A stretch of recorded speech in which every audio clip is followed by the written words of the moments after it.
Dale, Connor, Eddie Kalegi, Motorsports today. Congrats on the win. Dale, I'll go to you first. Of course, as we can see, you were more of a driver coach in the scenario in this race. And when it came down to it in stage 3, a couple of restarts where Connor got shuffled back a little bit and then was able to battle back. So how were you able on the radio to keep him composed and help him get back to the front? Connor is, a young man going on 35. He's got tons of maturity.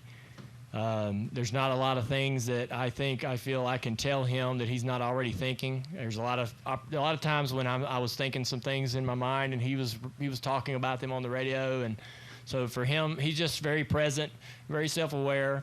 He's going to be one of those drivers. It's going to be a ton of fun to work with as he goes forward in his career.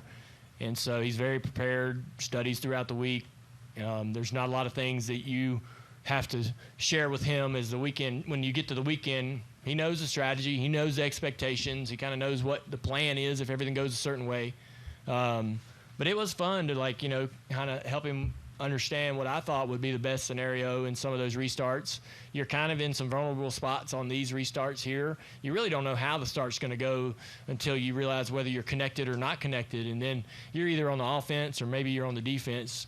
But either way, there's a ton of decisions that happen between the flag stand and turn 1 for all those guys in rows 1, 2, and 3.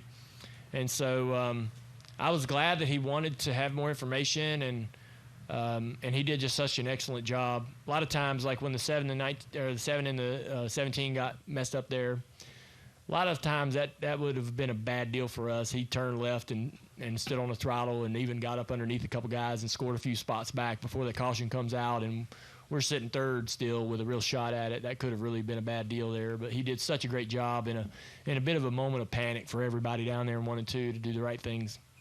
And Connor, of course, you had like this Doc Hudson-esque coaching today, but with the actual race itself and looking big picture, the big deal for you was to finally get that oval win, and you've been close so many times this year. So how does it feel kind of to shed that and be able to say that you're finally an oval winner here in the Xfinity Series? Yeah, it's funny because my pit crew in Victory Lane said, you won on a triangle, you still haven't won on an oval yet. So, but yeah, it's awesome. I mean, I've been working for this for a while now, and I feel like I've been so close so many times. Charlotte, I had a chance on a late race restart. Nashville, I lost it on a late race restart and couldn't get back by Justin. And finally, all the cards fell in our way today, and we were able to execute and get the lead with a few laps to go and set sail. But it was such a cool race, and having Dale in my ear, there was one point, because I'm the same way. When I spot for Ross or Kyle or whoever I spot for, I don't want to say much. Like, I feel like they know everything, and I feel like when I talk, I'm in the way. And, he sometimes says the same thing, and there was one point where he was like, I know I'm feeding a lot of information, and I was like, no, like, there's not such thing as too much information. And I'm very much like that. There's guys that, can tune it out and just want the information and choose what to listen to, and then there's guys who just don't want to hear it, and I'm one of those guys who wants to hear it, and I pick and choose what I want to listen to, and for most cases today I listened to a lot of it. So it was really cool to have Dale in my ear, and I wish Marty could have been here for our win. It stinks that he wasn't here. He's the backbone of our team, and he's been doing a really good job lately with my entire team. Pat and all the guys, they've been firing on all cylinders lately, and it's been showing on the racetrack with our results. So grateful to get a good result today and finally get that oval win.